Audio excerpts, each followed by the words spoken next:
नमस्कार दोस्तों, दीप GS concept पर आपका स्वागत है।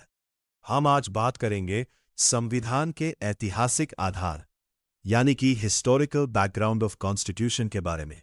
यह कहानी शुरू होती है एक व्यापारिक कंपनी से और समाप्त होती है एक स्वतंत्र राष्ट्र के जन्म पर। 31 दिसंबर 1600 ईस्वी। यही वह दिन था जब ईस्ट इंडिया कंपनी की स्थापना हुई।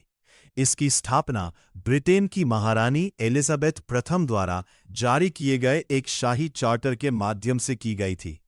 कंपनी में कुल 217 भागीदार शामिल थे। इन सभी भागीदारों की कुल पूंजी 30,143 पाउंड थी।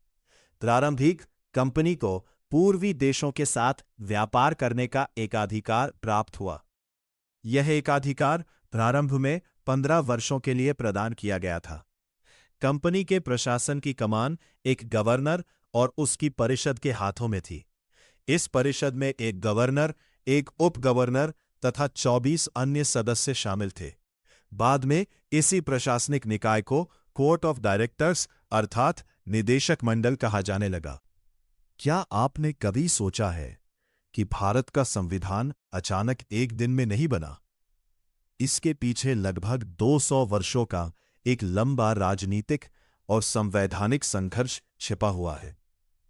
यह कहानी शुरू होती है एक व्यापारिक कंपनी से और समाप्त होती है एक स्वतंत्र राष्ट्र के जन्म पर। भारतीय संवैधानिक विकास को मुख्य रूप से 2 चरणों में विभाजित किया जाता है।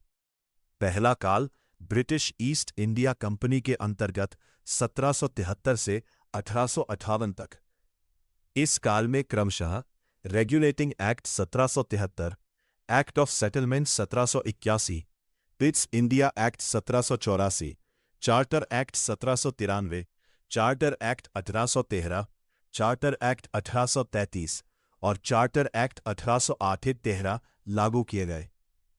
इसके बाद दूसरा काल प्रारंभ होता है ताज अर्थात क्राउन के अंतर्गत 1858 से 1947 तक।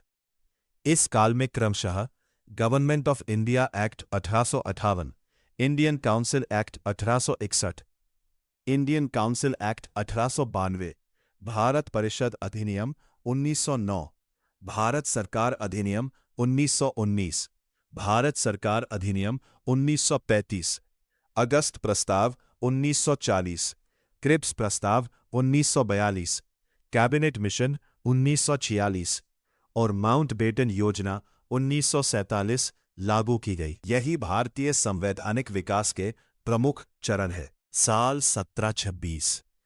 ब्रिटिश शासन के इतिहास में एक महत्वपूर्ण राजलेख अर्थात चार्टर ऑफ 1726 जारी किया गया। इस राजलेख के तहत मद्रास, मुंबई और कोलकाता के गवर्नरों तथा उनकी परिषदों को अपने अपने क्षेत्रों के लिए विधि अर्थात कानून बनाने की शक्ति प्रदान की गई। यह एक महत्वपूर्ण परिवर्तन था क्योंकि इससे पहले कानून बनाने की यह शक्ति ब्रिटेन में स्थित निदेशक मंडल अर्थात कोर्ट ऑफ डायरेक्टर्स में निहित थी। इस प्रकार 1726 के राजलेख ने भारत में स्थानीय स्तर पर विधि निर्माण की प्रक्रिया को एक नया आधार प्रदान किया। यदि आपको यह वीडियो उपयोगी लगी हो तो वीडियो को लाइक करें। अपनी राय और सुझाव हमें कमेंट बॉक्स में अवश्य बताएं और ऐसी ही महत्वपूर्ण ऐतिहासिक, संवैधानिक तथा यूपीएससी से संबंधित जानकारियों के लिए हमारे चैनल को सब्सक्राइब करना न भूलें। धन्यवाद।